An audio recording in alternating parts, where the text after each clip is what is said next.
শুধু সংস্কার কমিশন নয়, বরং গণমানুষ এবং রাজনৈতিক দলের ঐক্যের মধ্য দিয়েই গড়ে উঠবে নতুন বাংলাদেশ।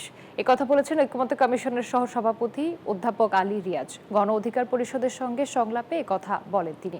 বৈঠকে গণ অধিকার পরিষদের নেতারা দাবি করে, বর্তমান সরকারের সময়ে সকল সংস্কার শেষ করতে হবে, আর জুলাই সনদকে আইনি ভিত্তি দিতে জাতীয় নির্বাচনের আগে গণভোট করারও দাবি জানান দলটির নেতারা। তারা বলেন, গণ অধিকার পরিষদ চায় ভবিষ্যতে কোনো শাসক যেন দেশকে ঝুঁকির মধ্যে ফেলতে না পারে। ঐক্যমত্য কমিশন তা নিশ্চিত করুক। জাতীয় ঐক্যমত্য কমিশনের ১৬৬ প্রস্তাবের মধ্যে ১২৭টিতে একমত গণ অধিকার পরিষদের।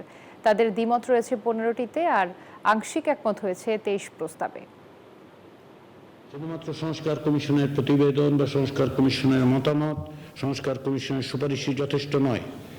সকল রাজনৈতিক শক্তির, গণতান্ত্রিক শক্তিগুলোর, জনমানুষের ঐক্যের মধ্য দিয়েই কেবলমাত্র আমরা বাংলাদেশকে একটি নতুন বাংলাদেশের দিকে অগ্রসর করতে পারব।